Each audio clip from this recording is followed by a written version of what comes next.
Good morning મિત્રો, કેમ છો બધા? મજામાં? આશા કરું છું બધા મજામાં જ હશો. બધાને જય સોમનાથ.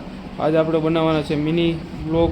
જવાના છે માંગરોળ જઈ થોડુંક કામ છે, કામ પતાવીને પછી આપણે વેપારીને મળવા જવાના છે નારિયેલના, એના બગીચે નારિયેલના. ત્યાંથી એને નારિયેલના બગીચેથી મળીને પાછા આપણે આવતા રહીશું.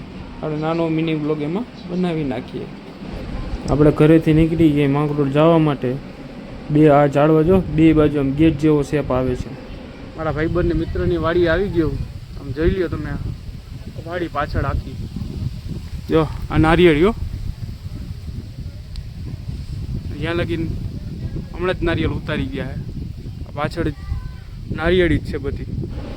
આપણે ભાઈબંધની વાડીએથી નીકળીને જતા હતા વનરીડી.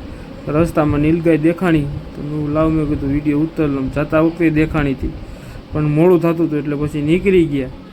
જો નીલગાય જો ચરે. એટલે આપણે હવે આ વિડીયો આપણે અહીંયા જ સમાપ્ત કરી. જો તમને અમારો વિડીયો ગમ્યો હોય તો લાઇક, શેર અને સબસ્ક્રાઈબ કરવાનું ન ભૂલતો. જય